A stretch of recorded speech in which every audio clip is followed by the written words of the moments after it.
Hello and welcome to my channel. My name is Danny Fry. I wish I'd become a plumber, but I didn't. I spent the last 20 years of my life frying my brain. The only good thing that come out of this is I have stories. Many, true, funny stories, and I want to share these stories with you every single Friday. Danny Fridays. In today's video, I want to tell you about the time I slept with a homeless man.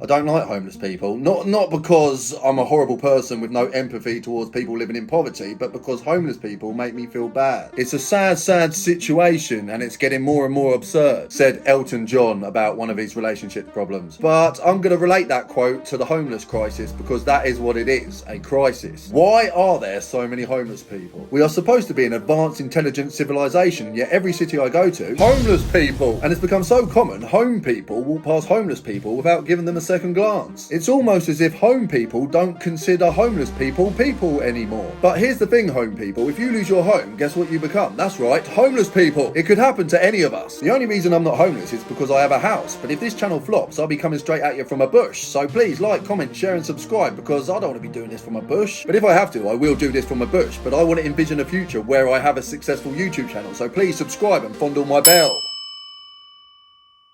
End. Moving on swiftly. I'm about to go all Jesus/Jeremy Corbyn on you right now and urge you to do whatever you can to help the homeless crisis, just like I did in 2012 when I slept with a homeless man. Now, I'm not saying you have to sleep with a homeless man. That's going above and beyond. I just really care. You can start with giving a sandwich or a hot cup of coffee. But by all means, sleep with a homeless man if you want to. I've just got to warn you about the risks because things can go wrong. Let me take you back to that fateful night back in 2012. Silly. I was at university and the nightclub I was at was selling tequila shots for £1, so I was under the impression that they wanted me to get drunk. Silly me, I fried it, didn't I? Because after smashing back 5 tequilas, the bouncers kicked me out. Apparently, only women are allowed to dance on the pole. Sexism. I'll have you know, one bloke was loving my twerks. But anyway, I was thrown out and I was annoyed, so I started walking home. On my way, I passed a homeless man sleeping on a bench. I thought to myself, it's freezing. He ain't got to sleep on a bench. There's plenty of room at mine. I'm sure my housemate wouldn't mind me bringing this homeless man back home with me. What possibly could go wrong? So I gave him a little pokey poke. Excuse me, good sir. My name is Danny Fried. I couldn't help but notice you're sleeping on a bench, so I wondered if you wanted to come home and sleep with me. Yeah. I still remember the look on his face. Well, the part of his face he had left, most of it had fallen off. He was missing an eyeball. I felt really good, like I was doing my bit to fight poverty. All these charity adverts saying donate today to help give shelter to the homeless, but how do you know your money ain't going to a big fat rich guy puffing on a cigar? By poking a homeless man sleeping on a bench and taking him home with you, you are cutting out the middleman and you can actually see the difference you are making. The only problem is he could be a serial killer. That's why I only recommend poking homeless people when you're drunk, because that way you don't consider the potential consequences. Problem was, by the time I got home, I had started to sober up and I remember thinking to myself, who the is this? But it was too late because he was at my front door. I couldn't exactly tell him to go away now, could I? Like, sorry mate that I woke you up from your bench, I just wanted to show you I have a house. Go on in, off now. No, I couldn't do that, so I got my keys out and I opened the door. I don't think he'd been in the house for quite a long time because he was looking at the door trying to work out what it was. What the is this? I said, this is a door, mate. It leads into a house. Remember? Back in the day, door, house, nothing. Then all of a sudden it must have all come flooding back because he walked inside. I said, make yourself at home, mate, but I do have a couple of ground rules. 1, no smoking crack, but it was too late, he was smoking crack. I was like, my housemate ain't gonna like this, so I started spraying that bog spray everywhere to try and cover the scent of crack. In my defence, my housemate never actually said, don't bring any homeless crackheads home with you. I think it was just one of those unwritten rules like don't eat my cheese and don't piss on the curtains, which to be fair, I did those things a lot too. Looking back, I may not have been the best housemate. So, there I was, sitting on the sofa next to a random homeless man as he puffed on a crack pipe. It was safe to say I fried it, but I thought to myself, if you can't beat them, join them. So I had a cup of tea. I would have had some crack, but it's not my cup of tea, so I had a cup of tea. Because a cup of tea is my cup of tea. But crack just ain't for me. I like a cup of tea. I think you get what I'm trying to say. Moving on. He was actually a really nice guy. We spoke for hours, and when I say we, I mean he spoke for hours. Turns out crack makes you talk a lot. I couldn't get a word in edgeways, but I didn't mind. I was just glad he was happy and warm. Didn't have a clue what he was going on about, but that didn't matter. I just pretended and fake laughed a lot.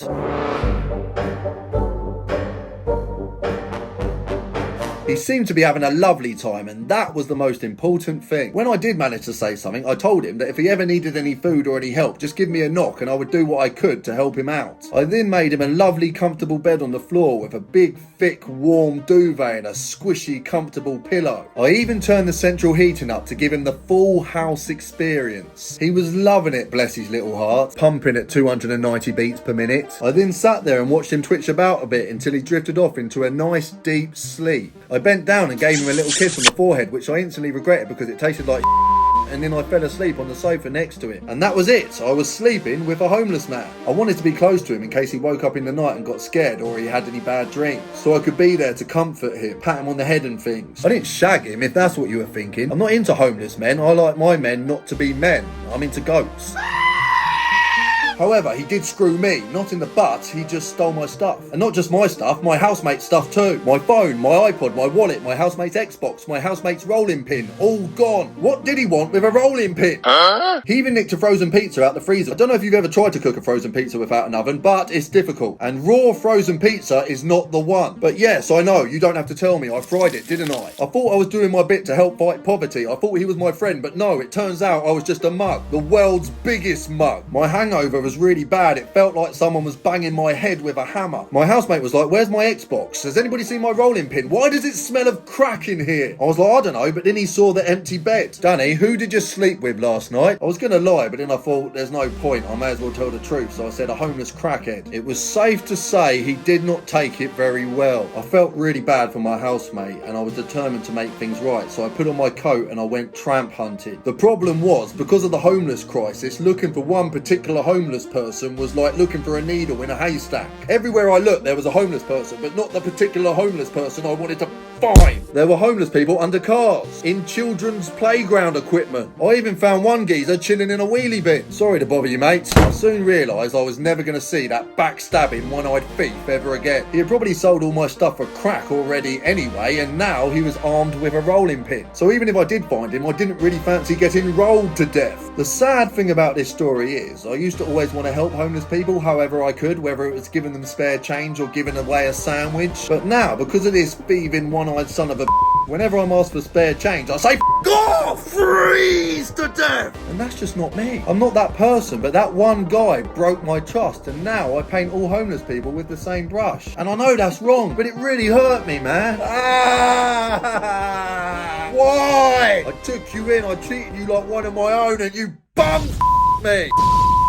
But I want to change. It's time to forgive and forget. So if you're homeless and you see me in the street, feel free to ask me for change. I promise I won't shout at you. I won't give you any change either until I get my stuff back, but I won't hold any resentment, and I feel that's a step in the right direction. But yeah, in all seriousness, something needs to be done about this homeless crisis because it's messed up, and the people in power can do something about it, but they don't because they don't care. And when people who do care try and do something by sleeping with homeless people, they get their rolling pins nicked. So what I'm trying to say is something needs to be done, but I don't know what it is, so I'm a YouTuber, not a politician, but I know something can be done and it ain't being done and it should be done, so get it done. But anyway, this was the story about the time I slept with a homeless man and he broke my trust and my heart. If you enjoyed this video, please like, share, leave a comment, subscribe, fondle my bell because I make videos every single Friday. Also, follow me on all my other socials because I make comedy on there too. Links in the description. Thank you for watching. I love you all. See you next Friday. Right. Ah! No, just in case there's juices in it. It's the juicy shot.